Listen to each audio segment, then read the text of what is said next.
All right. Good morning, good afternoon, or good evening. Whenever you're tuning in, I hope you're having a wonderful day, and I appreciate you listening. This is going to be podcast number 6.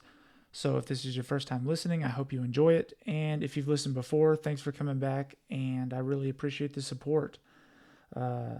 This is probably going to be my favorite podcast thus far for a multitude of reasons, with the primary one being I got to do it face-to-face in person. I feel like the conversation flow is always much better when you can catch someone in person, but that's not always the case. Got to do it this time, and I really enjoyed it. This episode is going to be officially sponsored by a pretty badass dude, my dad, Brian. Dad introduced me to Larry last year when we got to take his advanced handgun course, showed me who Larry was, and got the opportunity to do that, and I couldn't have done that without my dad. So Dad, thank you for showing me, giving me this opportunity, and always being there for me. I really appreciate it. I love you. And like I said, couldn't have done it without you.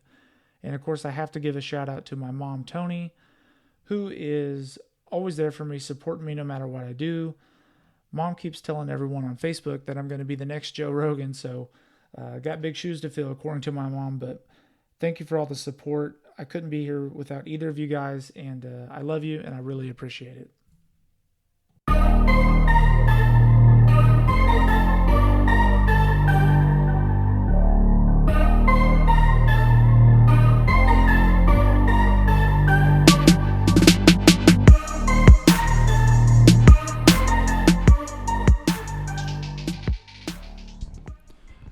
All right, man, we're on, Larry. Thank you for taking the time to do this, man. I really appreciate it.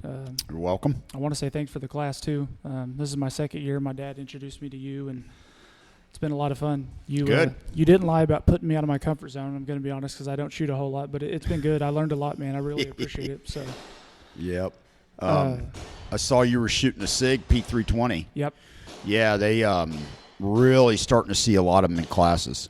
Yep. Yeah, big time. Dad was telling me it might be hard to, because it's pretty new. He was telling me it might be hard to find because the Army just took over that contract, like you said. But a lot of the places around here still have quite a bit of stuff. So yeah, they've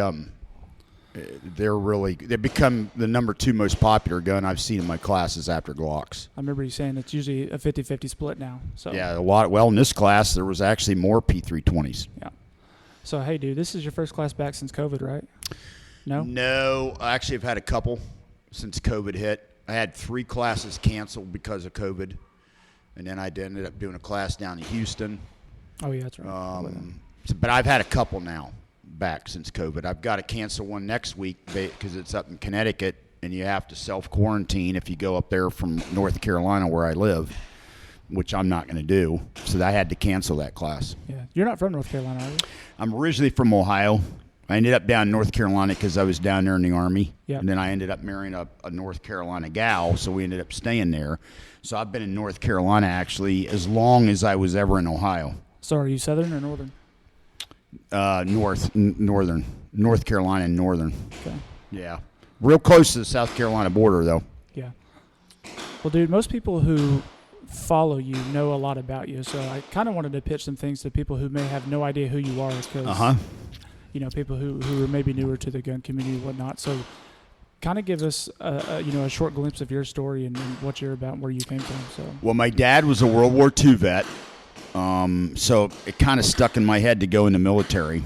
He always talked highly about the Rangers, so that's what I was going to do. I was going to go in the military as a Ranger, and he gave me a .22 bolt-action rifle when I was a little kid, and that started me on the path to being a gun guy because I just loved it. I mean, I loved the .22 bolt gun and whatnot, and it just went from there. So I thought, well, I'll go in the Army and specialize in weapons. Well, as it turns out, I started doing some research on the Rangers, and I found out there's this thing called Special Forces, Green Berets, and you could go in as a weapons specialist. So that kind of did the deal right there. So, and it just so happened I was able to go in. This was early 80s after Ronald Reagan became president, so they were expanding all the military, and you could actually go in and go straight to Special Forces. That didn't last long. It wasn't really a very successful program, but that didn't last long. But I was one of the guys that did it and ended up going right in from high school, ended up going into the Green Berets, made, I was in for 4 years. I was a little bit disappointed on how it went out, when everything went down. So I got out for a couple of years, went to college, and then I decided to go back in to try for Delta Force. Made it on my second try, and then I spent the rest of my career in Delta. And then retired December of 03. Got out, went to work for HK for a period of time, and then ended up starting doing my own business, and I've kind of been self-employed ever since. It was a pretty scary leap initially, but I had my military retirement, so I kind of had a guaranteed mortgage, and I thought, you know what, I'm going to try this self-employed thing, and here I am. It's worked out. No regrets. I was going to ask you about that. I didn't know if the business kind of fell into you, or if that was your plan all along, since it came so natural. Or yeah, no, it was not my plan all along. I just saw kind of things how they were going, and I just decided to give it a shot. I'm thinking about trying being self-employed, and boy, that was a fateful decision for the best, because you'll never work. The old analogy is you'll never work harder than you do for yourself, and that's very true. And then once you become self-employed and you're successful, it's almost like hard to imagine anything else. I mean, I remember talking to friends of mine who were self-employed, and they go, yeah, you just can't even imagine not being self-employed. And that's kind of where I'm at now. I can't even imagine like giving this up and going to a regular 9-to-5 job or whatever. It was kind of an interesting thing, but I look back, and it was a big leap of faith, but it's certainly one I'm glad I took. Yeah, I know a lot of people that work for themselves, and they say, you think you're going to leave so you can work less, but you're going to work. Actually, you're going to work more. Longer. Yeah, you'll work harder for yourself than you will anybody else. Yeah, you got no support but yourself, at least when you start out. So, kind of bridge into that topic. We watched Larry at the movies. How did that come about? Is that like a fun thing you did, or is that part of consulting? It started. I can't remember who came up with the idea, but we did Collateral first. And we actually went out and kind of recreated the scene and everything. And it was a pretty simple thing to do, but there was a lot of logistics to it. And it was real successful. Everybody loved it. And then quite a while later, people were like, hey, you need to do heat. You need to do the heat scene outside the bank robbery and all that jazz. And we were like, cool, but how do we set this up? I mean, logistically, this is going to be bad, very difficult. So then we thought, somebody goes, hey, why don't you just do a deal where you sit down with a mic and have a laptop in front of you and go through the movie and pick out things to talk about. And Larry at the movies. And I thought, not a bad idea. So we've been doing it now, and it's been very popular. People really like it. Do you enjoy it? Yeah, I do. I'll be honest with you. It's hard to find movies. There's just not that many movies out there that are really good in regards to tactics or weapons handling. It's kind of hard to find them. I had somebody the other day say, hey, you ought to pick a really bad one or review a really bad one. I say, that's a good idea. So I'm going to maybe start getting out of the box a little bit and maybe starting to look at movies that aren't necessarily primarily gun movies where guns are in it, but not necessarily not full-blown action. Yeah, like No Country for Old Men, which I really like. And I was actually watching some of it last night, and I'm going to start taking some notes, and hopefully we can do that movie. Granted, it's got guns in it, but it's not primarily a gun movie. Right. Movies like that, and then pick something that's actually pretty bad, and then try to talk about why it's so bad. But it's super popular. Yeah, I was watching a handful of them, and I noticed one, the timestamp on your channel. It was like a year ago, and I'm paraphrasing here, but I want to say you had like maybe 400,000 views on it or something. And then there was one you did a month ago, and it's already at like 300. It's right behind it. Bingo. The Sicario one, but real big. Yeah, Dad was talking about that one. That was a real big one. Yeah. People like that one a lot. I'm sure we'll end up doing Sicario too. Yeah. Everybody always wanted the John Wick movies. I mean, the John Wick movies it's like, my director said, he summed it up best. They're really kung fu movies with guns. I mean they're cool, but they're not really. They're just kung fu movies. They're martial art movies with guns. They're not really practical. So it's hard for somebody like me with my background in special ops to sit down and take the John Wick movies very seriously and to try to give them a real honest review when it's clearly obvious. I mean, nothing against them. I mean, they're made for entertainment. Sure. It's basically a martial arts movie with guns. And you said, we talked about it yesterday a little bit, but you said your buddies, or you have buddies who do like Hollywood consulting for those guys. Have you done any of that, or is that just your friends? No, just buddies of mine out there. How does that work? Well, one guy gets connected with another guy that gets connected with another guy, and then they get worked in on it. My buddy Tyler Gray does it, and he's actually on that SEAL Team TV show. Okay. He's on the show as a regular. I mean, he's kind of a secondary player, but he's on there as a regular. Yeah. He's been doing it for a while. He likes it. You pretty much have to live out there in Cali, which I would have no interest in doing. Sure. And then the other thing is, I mean, I make good money training people in classes, so in order for me to do the movie stuff, I would have to make really comparable money, and they aren't going to pay that. When they got guys, former Marines or Navy SEALs, right, or former cops that will do it for a fraction of what I would charge.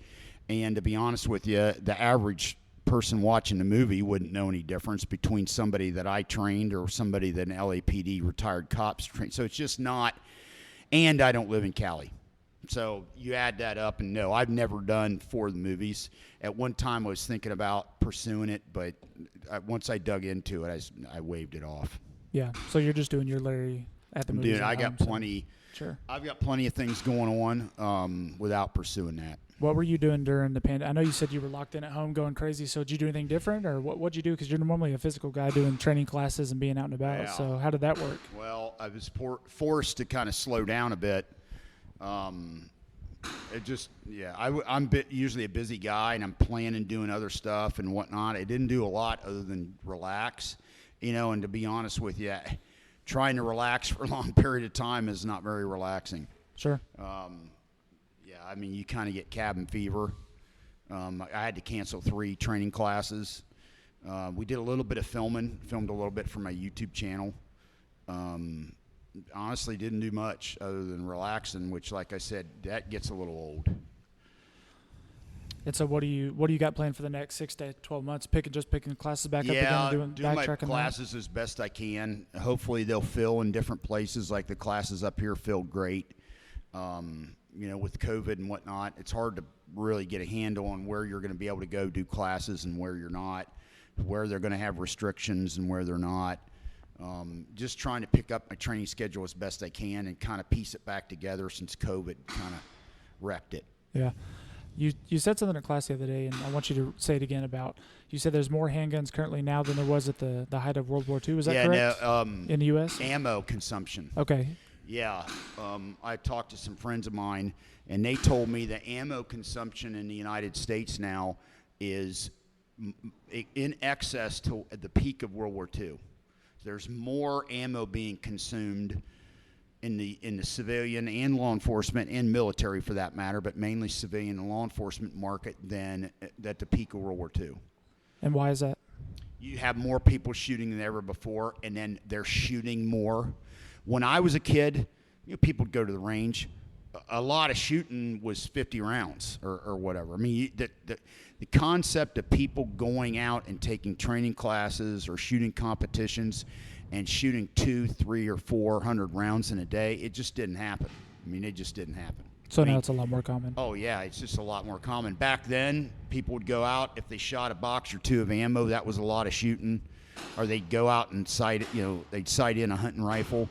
Things are totally different now. You got more people shooting more ammo now than ever before. Sure. I really like the thing you said yesterday. Me and Dad were talking about it I don't know, there's a lot of people out there who, anti-gun or not big fans of concealed carry. They think that most people just want to shoot someone's head off when they get the shot. But a gentleman in class said, what would you do if you in a mall and there's an active shooter? And the first thing you said was, if you don't have skin in the game or a dog in the fight, get out. Yep, bail. I'm not going to say that surprised me, but it kind of did because, we're in such a gun-heavy class. But I think that's important for people to know that a lot of times you're just wanting to protect yourself. Absolutely. If you and your family or loved ones are not in harm's way, and you have the option to egress or the option to escape, you would be a fool not to. I mean, you got to get out of there. Now, like I said yesterday, school situation, that's a little bit different story. Sure. And in my opinion, you got to take the fight to the bad guy in a school situation. Yeah, save the young ones. And to be honest with you, we've seen it over and over and over again. Generally, the people that are going into schools are not well trained. I mean, so in most all cases, you could, with if you assert yourself, you can overpower them and you can dominate the situation. So in a school, I'd look at that totally different. But if you're in a shopping mall or somewhere, or a gas station, if you have the ability to get out of there and get out of harm's way, absolutely. Yeah, and Dad and I were also talking earlier about your not your famous quote, but you said every bullet has a lawyer attached to Yeah. it. So you're high risk shooting unless you have to. I think my buddy Hackathorn said that first that I heard him say it. It's the truth. Every bullet's got a lawyer attached to it. So you own that. When you pull the trigger, you own it. And you have to make sure that you're pulling the trigger for the right reason. Yeah, and he was saying how you were referencing, because I'd seen the pictures on the internet, but I didn't know much about the story about the couple in St. Louis that were just sweeping people, and you got to keep low ready. Yeah, so. I mean, everybody understands why they did what they did. The problem with what they did is they're brandishing. I mean, they were pointing a gun, which in most places in this country, I mean, I'm not an attorney, but in most places in this country, that's a felony. You just can't point a gun at people. Granted, they're rioters or whatnot, and they're threatening that they weren't actually on your property. You just can't. Now, they could have been out low ready. They could have told them to back away. They could have done a number of things without brandishing, without sweeping them with their muzzle. That is where they got in trouble. Now, that being said, I'm confident they'll get good legal representation and they'll be able to get their guns back, and probably the whole thing will go away. But they're going to be in a quagmire until that happens. It's probably going to cost them a serious amount of money. It's just going to be a mess until it all gets resolved. You think most people pointing a weapon when they shouldn't be are either intimidated, or do you think that they're just uneducated, or both? I would say uneducated.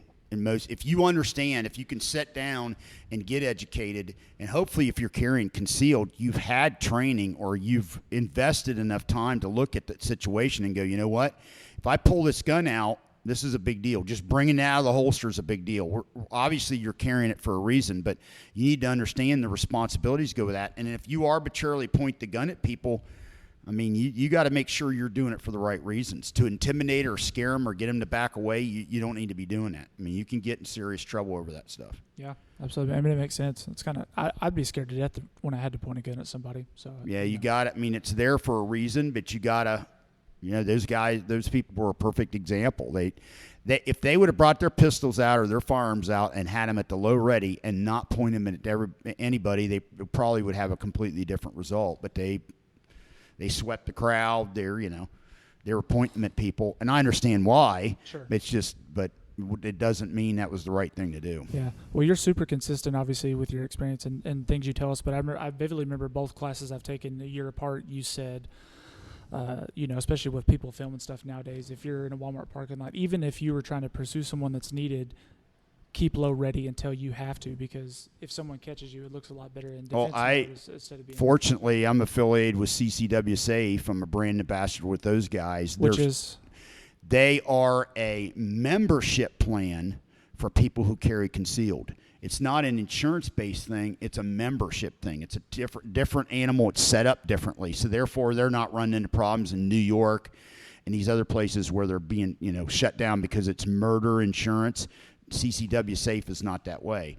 They're a membership plan that protects their members. Okay. If you get involved in a self-defense shooting, right? And they're the only major player that has taken a murder case all the way to its resolution. They had a guy, one of the members, get in a self-defense shooting, and it didn't cost him a dime, and they took it all the way up through to where the guy was acquitted. They're the only people in the game that have done that so far. They've got some fantastic legal counsel, including Don West. Don West was lead counsel on the Zimmerman trial. Oh, wow.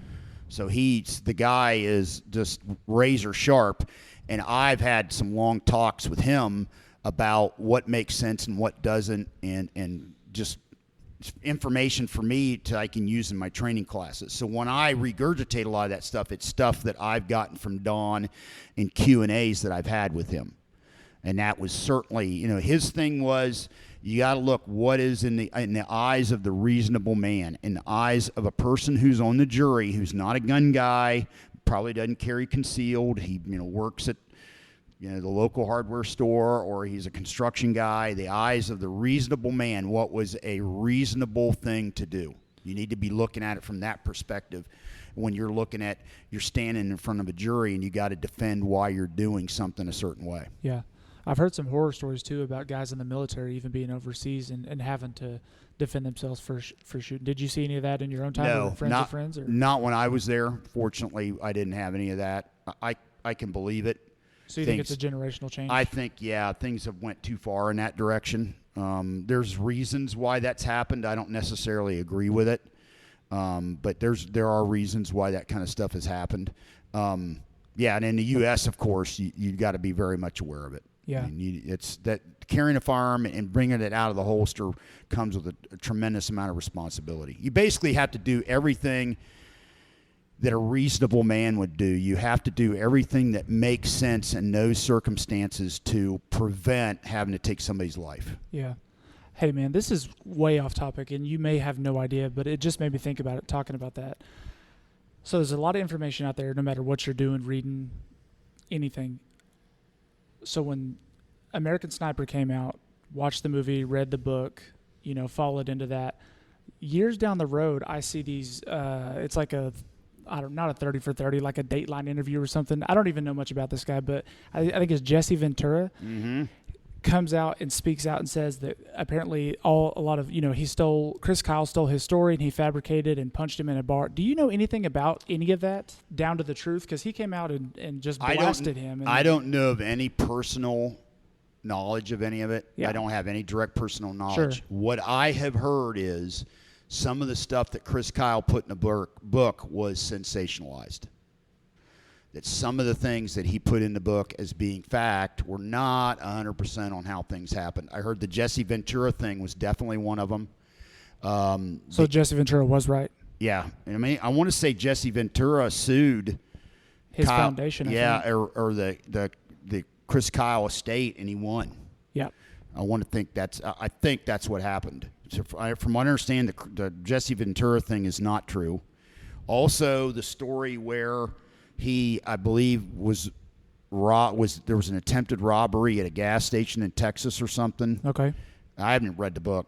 And he shot like 3 or 4 dudes, and when the cops showed up, he basically gave him a get out of jail free card, and they let him go. From what I understand, that was fabricated. That never happened. Okay. So I think there was some stuff in the book that was sensationalized. And the Jesse Ventura thing is one of them. Yeah. That's what I've been told. I have no direct personal knowledge of it. Sure. Yeah, I honestly, that wasn't even something I planned on talking about, but it made me think about them being overseas and then the issues and whatnot, but I was just curious. I would hope that's not the case, because the problem with that is when you sensationalize something, I mean, it just throws a big black cloud, because the theory is, okay, well, if he's lying about this, what else is he lying about? Sure. So I would hope that wouldn't be the case, but I've heard that from a number of people. I know in that little YouTube video clip I watched that interview, Jesse Ventura was also a little mad about, he said back in, an old school thing, back in his day, people didn't know you were a SEAL and people didn't know much about it, and now a lot of the newer guys are writing books and making profits off of it. And then he went into how profiting off of things that are stretching the truth as well. So Yep. That was just kind of a hard one, because when that stuff came out, you couldn't say one bad thing about Chris Kyle, and then that YouTube interview came out, and he was just trashing him, said that he was fabricated and slandered his name and all kinds of stuff. So yeah, I'd heard that story back in the day from a buddy of mine who was a SEAL, and it was given to me as if it happened, and then fast forward and more information comes out, and turns out it's not true. It was fabricated. Interesting. So, well, regardless, I enjoyed his book and his story, and then the movie, but.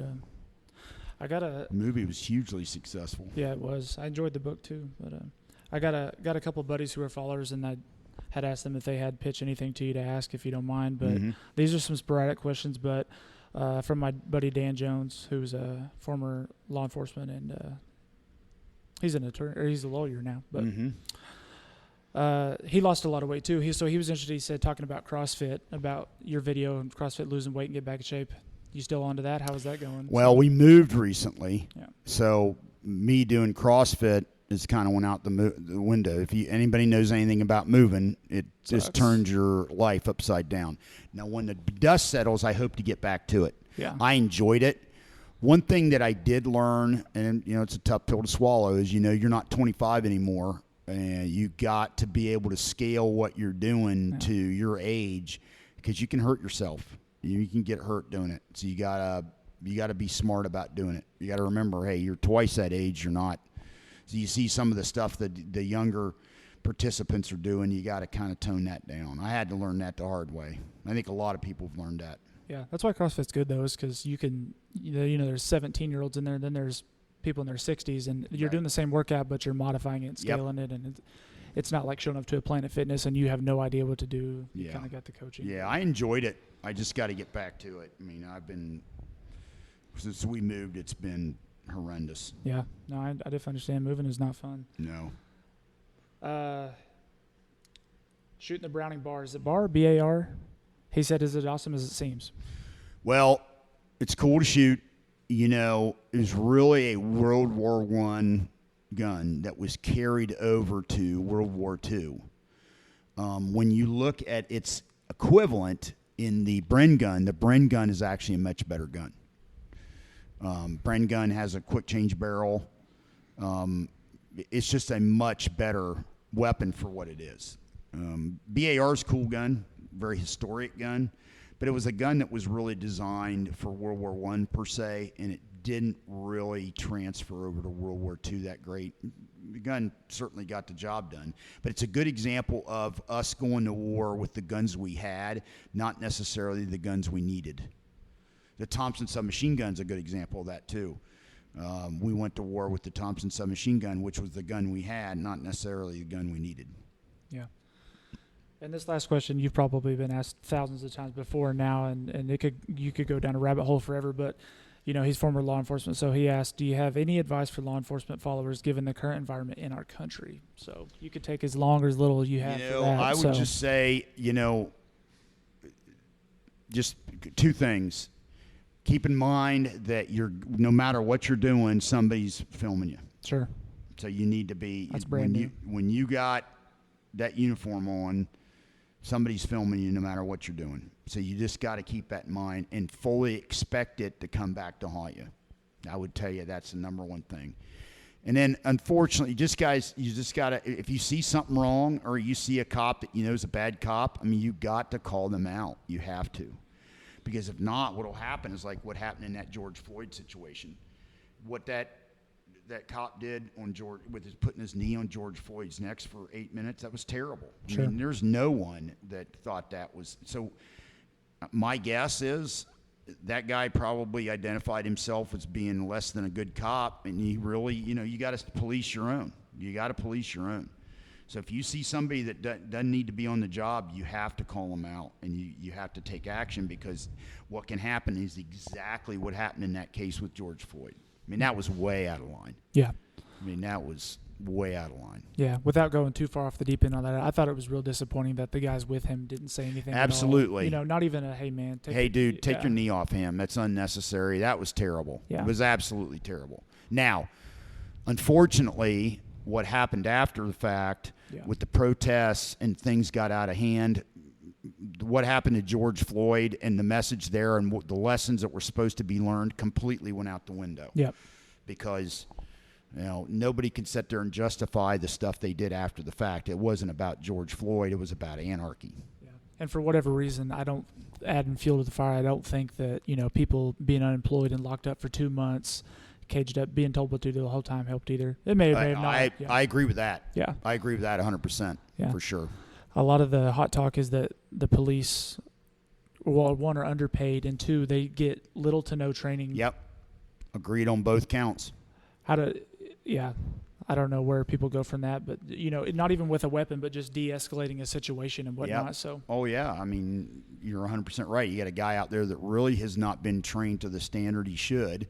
He's not being paid that great. He's got a really thankless job, and now he's got every person under the sun trying to film him to catch him, at his worst possible moment. It's a terrible job. It's a thankless job. And here's the problem. I was talking to some buddies of mine. They brought up a good point. The people who are going to suffer most out of this are the people that live in low-income neighborhoods, the people that actually need police protection and help the most. They're the ones that are going to suffer the most over this stuff. Yeah. I think a lot of people talk about, going way deep into race and whatnot, but someone had said something I think I agreed with, was that a lot of crime is poverty, because people are, for whatever reason, going crazy and have to do outlandish things to survive or put food on the table. And it's defund the police, and you make things so hard for the police to do their job. I mean, it's human, it's human nature. I mean, it's natural. They're gonna shy away from putting themselves in confrontations that could come back to haunt them, which means then if the people that need their protection the most are not going to get it. Yeah. Yeah. I mean, it's a vicious cycle. Yeah. We were going to ask too a little bit about your 1911 that you're working on, kind of the process of how that works and how long it was and kind of where you're at with it. The Springfield one? Yes. Yeah, we started that, it was less than a year ago. I was down visiting Lipsy's, and I was talking to my buddy Jason Klausner. It was when we did the official launch on the Vickers Tactical Glock G43. And Mr. Lipsy's came over and, had a good conversation with us and had a great visit. And then he said, I'd love to do a 1911 with you. We'd love to find out a way to do a reasonably priced 1911. Well, Jason Klausner and I had talked about it before, and we really didn't see a path forward because I was affiliated with Wilson Combat, brand ambassador for Wilson Combat. And Wilson Combat 1911s are all premium 1911s. They're not inexpensive guns. So it's like, I can't see a path forward here. And we got to talk, and he said, what if we hooked up with somebody like a Colt or a Springfield, but we used some Wilson parts, so everybody was kind of happy in the mix. And I said, well, I need to call Wilson's and get them to bless off on it. And they ultimately can say yay or nay, and whatever they say, that's what we're going to go with, because I was hooked up with them, affiliated with them first, whatnot. So I called my buddy Guy Jubert at Wilson and said, hey, this is what we're thinking about doing. It's not going to directly compete with you guys. It's going to be at a much lower price point, but we want to try to use as many Wilson parts as possible that it's feasible in the price point. And he said, absolutely no problem. We're all for it. So they gave it their blessing, and then we were off to the races. Approached Colt first, and I got a good friend that works at Colt. It just wasn't coming together with Colt. Colt, they kind of can make a certain number of 1911s a day. They were already maxed out. They had a lot of back orders. It just wasn't coming together. It was kind of becoming too tough of a nut to crack with Colt.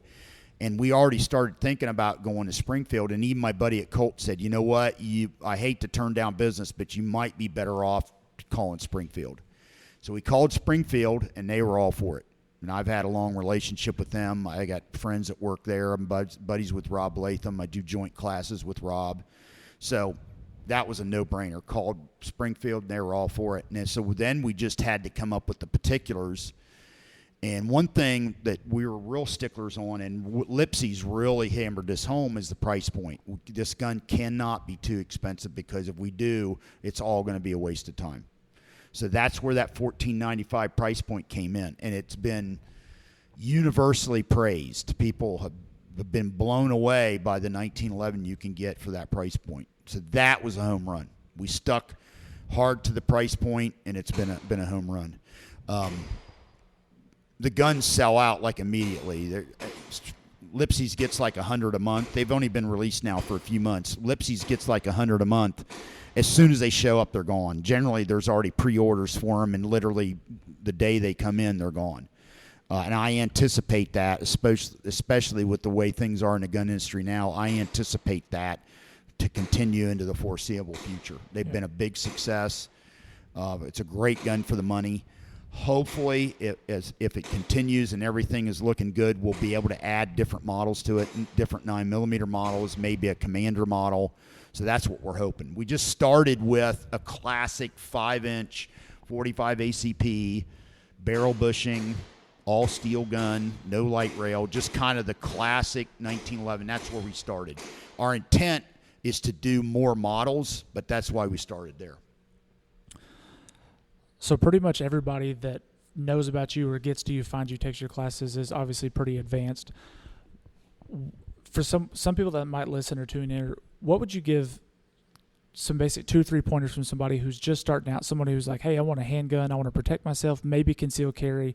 What are you recommending them to buy and first things to do? Just, maybe take this back to like the dumb level for people who are kind of new, just quick pointers. First off, right off the bat, they got to find out what real firearm safety is. They need to understand, they don't want to be scared of the gun. They want to respect it.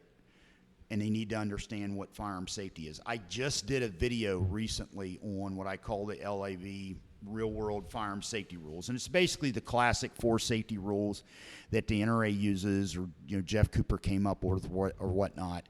And I just put my real world twist on it. Watch that video or watch a different video on firearm safety. Get a thorough understanding what firearm safety is all about, and then start looking at different guns. I can tell you the baseline gun that I tell people to look at is a Glock 19. Now, we're in the COVID hysteria right now.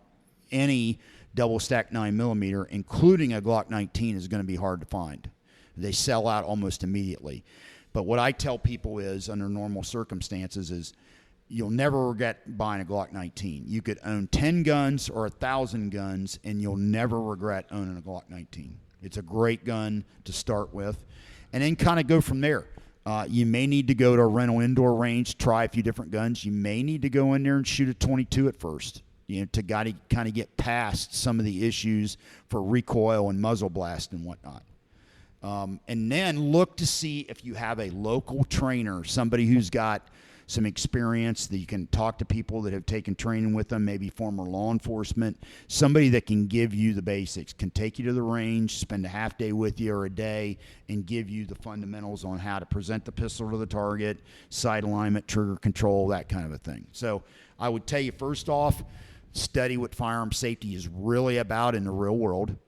Number 2, look at getting a pistol along the lines of a Glock 19. Could be a different gun. You could get an M&P along that line, or a SIG P320, but look in that direction. It's kind of hard to beat those guns.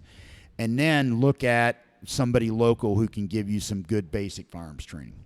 That's where I would tell you to start. That's good stuff. I appreciate you doing that. I think that'll help a lot of people. Like I said, a lot of people that find you are advanced, but there's a lot of people out there who are about to start getting in that and have nowhere to start.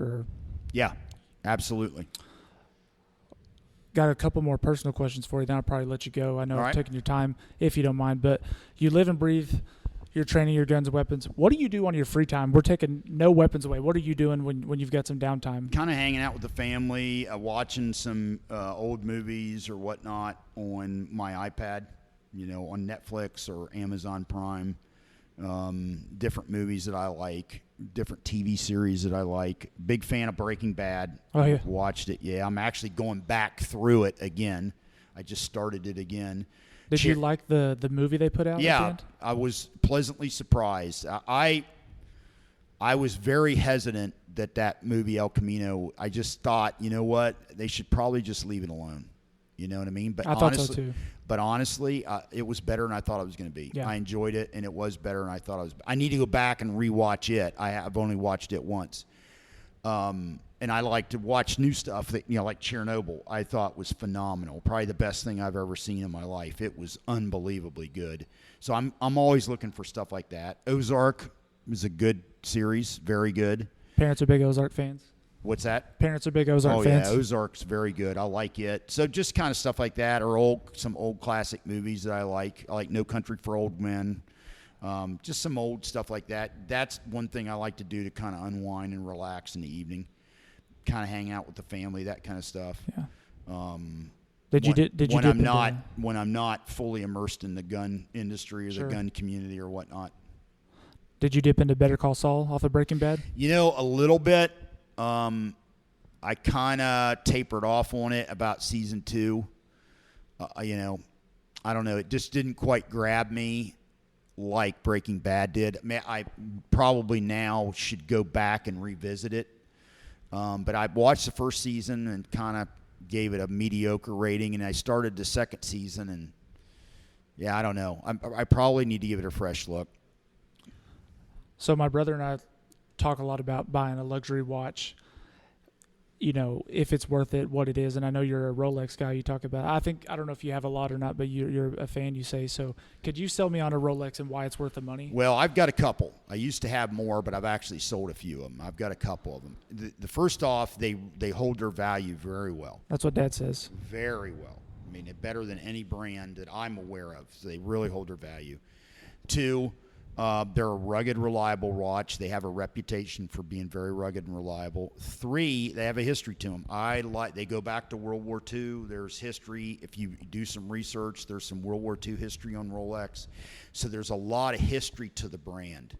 So when you add up the history, the ruggedness and reliability, and how they retain their value, they're pretty hard to beat. Yeah, they're pretty hard to beat. And generally, the money you spend on a good Rolex is money well invested. And if you're buying used, yes, no, recommend or? Yeah, I mean, the thing is now the so-called sport watches, your Submariners, your Deep Seas, your GMT Masters, the so-called sport watches, your Daytonas, they're all insane money because Rolex has really controlled the amount of them they build. So unfortunately, this is not a very good time to be buying a Rolex. And the other thing is, I don't know when the time will be good to be buying a Rolex so-called sport watch. They have really now, value-wise, went through the roof. I know you got a lot of connections and friends internationally all over the world. You said you talk about in class a lot. Have you ever looked into buying some in another country, hitting the exchange rate, or is that pretty non-existent? Well, you can do a little bit of that. A buddy of mine out in California said he was flying out of Taiwan or something, and he could get a Submariner at a brand new Submariner at a Rolex authorized dealer like in Taiwan for $7,500. And he was like, and what are they new or God, regular? Now you US? can't even here in the States. You can't even touch them for $9,000. I Okay. mean, you can't even a brand new one at a dealer. I mean, so he's like, should I have done it? And I went, yeah, dude, you should have.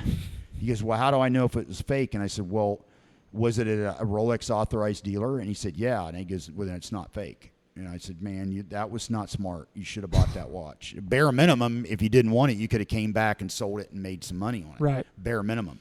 But I told him, I said, yeah, so you can still do a little bit of that. It's not like it was back in the day. Back in the day, I mean, overseas, you could get one and really kill it on the exchange rate or buy them for a fraction of the price you buy them in the States. Those days are kind of over. Is it kind of like the stock market? It comes and goes, or you're just saying that's pretty much gone forever? Well, yeah, I think that's gone forever. Whether or not the sport watches will eventually come down, I don't know. I don't know if they're at a new level now and they're really not going to come down. I just don't know. I can tell you one thing. Historically speaking, they're from a watch point of view, they're certainly the best investment. Yeah. Well, dude, this is as much of your time as it is mine. Is there anything you'd want to say on here before we close it out? I mean, yeah, well, one thing, and I said this in my video on the firearm safety. You know, we have a lot of new shooters and a lot of new first-time gun owners based on COVID and the protests and whatnot. You got tons of people who are buying guns for the first time. Some of them might have been anti-gun. Some of them may be, liberals, whatnot. Now's not the time to be arrogant. Now's not the time to be condescending. Now's the time to embrace them into the firearms community. You want to be a Second Amendment ambassador to all those people. It's critical because, remember, we have to have everybody on board, as many people as we can get on board to assure that the Second Amendment is there for our kids and for future generations. And because very much the Second Amendment is the one that guarantees that the other ones are not going to be violated. Sure. Make no mistake.